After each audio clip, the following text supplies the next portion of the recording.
I'd like to welcome everyone to the 2020 Bladder Cancer Summit for Patients and Families. My name is Stephanie Chisolm, and I'm the Director of Education and Research here at BCAN. As you can tell, 2020 has been a bit of a crazy year, and this is our first really large virtual meeting, and we're very excited to have you all here. And I would very much like to thank all of our sponsors for today's program. We've had quite a few of our wonderful pharma supporters: EMD Serono, Pfizer Partnership, Genentech, AstraZeneca, Bristol Myers Squibb, Merck, Janssen Oncology, the Astellas Seattle Genetics Partnership, Urigen, QED, and Photocure. We thank them because their support makes this whole thing possible. So traditionally, we've always talked about bladder cancer as being the elephant in the room. It's something that's there, that nobody ever knows about, nobody ever talks about. And we hear all the time, I hear this as the Director of Education and Research from many, many patients.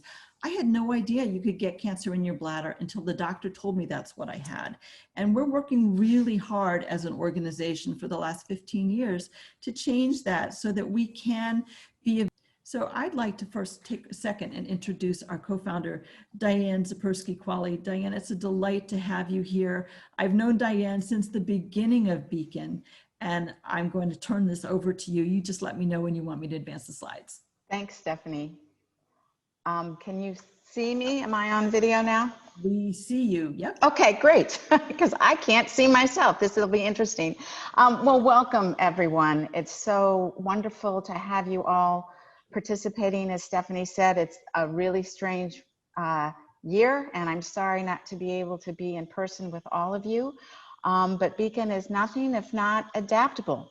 So 2020 is our 15th anniversary, and it's been a time of reflection for me and recognition, along with amazement at what we have accomplished.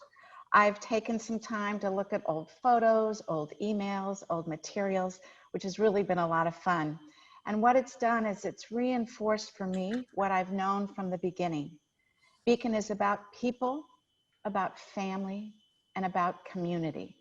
So if you'll indulge me for a few minutes, I'd like us to take a walk down memory lane and see the impact we have made over the last 15 years.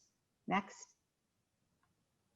Many of you are familiar with the story of how BCAN got started. My late husband, John, was diagnosed with bladder cancer initially in 2000 and with metastatic disease in 2001.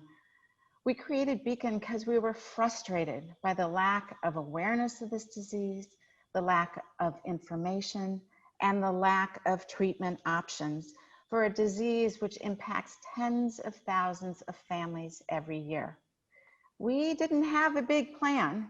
We just knew there was a big need. And we were very fortunate because from the very beginning, BCAN got tremendous support from the bladder cancer medical community. And I do mean from the very beginning. I'd like to share with you what I consider to be BCAN's founding document. Next. It's an email from May 5th, 2005, from me to Mark Schoenberg, who was John's doctor. Mark was then at Johns Hopkins. And I wrote, "Mark, I hope this note finds you well. Based on our experience over the last 5 years, my husband John and I are exploring the possibility of launching a national advocacy organization for bladder cancer. I asked Mark for his thoughts and his help, and I said, I'd love an opportunity to talk with you about it. Perhaps I could set up a time in the next couple of weeks so that I could get your thoughts and input." Well, Mark delivered. Next, please. And Mark delivered quickly because in just a little over 2 weeks, John and I were in San Antonio, Texas, meeting with a group of bladder cancer practitioners at the annual conference of urologists. And during that 90-minute meeting, John and I were able to share our ideas and our thoughts about creating BCAN. And at the end of that meeting, we had a scientific advisory board of 18. Next. Our advisory board now numbers more than 60 people from more than 50 institutions, medical practices and academic institutions all around the United States and Canada. These members represent all of the different disciplines that that address bladder cancer patients. And this group of scientific advisory board has been so instrumental in everything that BCAN does, in all of our programs, our educational programs, our research programs, as well as even our awareness programs. Next. In 2005, in August, we launched our first website. You can see it was a lot more simpler there than websites are today. But launching the website enabled us to really start our outreach all across the country to find other bladder cancer patients and their families who wanted to join us in raising awareness about bladder cancer. And our network of volunteers from the very beginning was so instrumental with helping us develop the website, keep it up to date, write articles for the website, put together a quarterly newsletter, and do things in their own community, like host BCAN tables at health fairs in their communities. Next. You might recognize two of our longtime volunteers, Bob Lipman and Karen Godfrey. They represent many, many of you, and I know that many of you are joining us today who have volunteered for BCAN over the years and are part of this tremendous network. And I just want to say we couldn't have advanced and made the progress that we have made and the impact we've made without your time and effort and energy. So thank you so very much. Next. In 2006, we published our first brochure, and as you can see, as Stephanie mentioned, we referred to bladder cancer as the elephant in the room, because certainly then nobody wanted to talk about it. Next. And in 2008, we published the first edition of our patient handbook, thanks to the input of our scientific advisory board and again, our team of volunteers. Our network of volunteers at this time spoke with over 750 urology practices and cancer centers in 32 states to distribute this booklet to over 3,000 physicians. Next. And currently, the handbook, there are more than 500,000 copies in print and digital circulation. I think we're now on our 4th edition of Bladder Cancer Basics. And this year we just introduced the new handbook directed at caregivers. Next. And all of this has grown into this tremendous offering of resources for patients and their families, covering all aspects of bladder cancer, information and support, meeting our goal of informing and supporting patients and their families. And you'll hear a little bit more about all of these when Stephanie talks in just a few minutes. Next. We started our bladder cancer awareness site walks in 2011 with a handful of sites that year and small but very passionate groups. And we have grown the walks through the years, adding more people and more communities. Next. And now our walks span across the United States with thousands of people wearing their orange t-shirts, raising awareness of the disease and raising much needed funds to support all of BCAN's programs. And I want to thank all of you who participated in the 2020 virtual walks. Again, something entirely different, but we really appreciate your dedication and your time to help raise much needed funds for us in 2020. And we all hope that it will be very soon when we'll be able to do these walks again in person in our orange shirts, really making an impact in all of our communities. Those of you who've heard me speak before know how important advancing research is to me personally. When John was being treated for bladder cancer, he had so few options. And when his metastatic disease returned 6 years after we thought he had it beat, there were really no treatments available for him. So BCAN began funding research, and we began with funding people. Next. We started with supporting Zipursky-Quale travel fellows to our annual think tank meeting. This started in 2009. Since that time, we've supported 46 Quale fellows almost all of whom continue to be very active with BCAN and have become leaders in the bladder cancer community. Next. In 2012 alone, this group, Dr. Armin Smith is now the director of Hopkins Urologic Oncology at Sibley Hospital in DC. Dr. Arjun Balar at NYU is a world-renowned expert in immunotherapy and bladder cancer, having led several pivotal clinical trials for drug approval. Both Dr. Balar and Dr. Smith spoke last year at the BCAN Patient Summit. Dr. Eugene Lee is now Director of Clinical Research at the University of Kansas and recipient of one of BCAN's Young Investigator Awards. And his videos on nutrition and bladder cancer are now featured on our website. There are so many more success stories I could share with you. I am both so proud and also humbled to share the fact that thanks to the generosity of our community, BCAN has now provided more than $5 million to fund bladder cancer research. And any discussion of BCAN's impact on bladder cancer research must include our annual bladder cancer think tank. I know that many of you who are joining us today have also joined us for this unique and wonderful meeting, although, of course, our 2020 meeting was virtual. Next.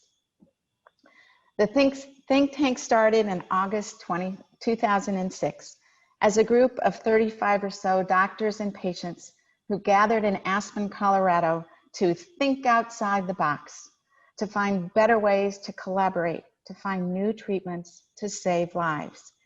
This meeting really solidified BCAN's role as the facilitator in bringing all interested parties together. My husband, John, shared his story one evening, making it personal for everyone there. And that is what continues to make this gathering so unique. Next. The think tank is now the premier scientific bladder cancer meeting in North America, with more than 250 participants from all around the world, collaborating to move research forward. Patients continue to be a key focus of this meeting, with survivors and family members sharing their experiences and reminding the research community that all of this work is personal. It's about people, it's about families, it's about loved ones and improving and saving lives. Next. And that brings us back to today, to all of you, many of whom are longtime supporters and advocates, and many of whom are joining us for the very first time. BCAN's existence has always depended on people like you, motivated by the desire and the need to make a difference, not only for yourself, but for the hundreds of thousands of people impacted by bladder cancer. Never doubt that your contributions of time, energy, and financial support are making a tremendous impact. Happy anniversary to all of us. Diane, thank you so much. That was a wonderful walk down memory lane. And I think it really shows the growth that we've experienced over the last couple of years. When I was first diagnosed with cancer, I didn't know where to turn. I didn't know what to do. I never heard the term bladder cancer before. One of the reasons BCAN got started is because we never wanted anybody who had bladder cancer to feel as if they were alone. The very first time they ever learned about bladder cancer is when they were diagnosed with bladder cancer. That's not something we want to happen. On the day that I felt the most alone, BCAN was there. It has been there to give me information, to provide a community of support, to be able to provide encouragement. When I had my bladder cancer surgery 5 years ago, I knew very little about the disease. But now, thanks to BCAN, I know quite a bit more. It provided a community of people that gave me the information that was most accurate and most encouraging to know that I can survive and that I could live a full new normal life. BCAN has played a really pivotal role in my early career. That opened up the door to a lot of collaborations for me. BCAN has been invaluable in developing me as a researcher and also helping me understand what patients go through. BCAN has given me a way to focus and to help others, because there's no way you can get through this disease by yourself. It's really amazing for me to look back on the last 15 years and see all that BCAN has done and the way that our community has grown, and to see now the tremendous impact that we are making on the bladder cancer field, and most importantly, on the lives of all the families who are dealing with this disease. With BCAN's support, I've been able to make this not a fight, but a journey that's not always going into the dark. I just can't say enough good things about BCAN. I get emotional because they've just done so much for me. Because it's just a great organization working to save lives. I mean, really give people, or let people know that there is a quality of life after cancer or with cancer. Happy 15th anniversary, BCAN. And keep on growing. Happy anniversary, BCAN. Thanks for everything. Happy 15th anniversary, BCAN. Happy anniversary, BCAN. Happy anniversary, BCAN. Happy anniversary, BCAN. Happy 15. Happy anniversary, BCAN. Happy anniversary, BCAN, and thank you so much for everything that you do.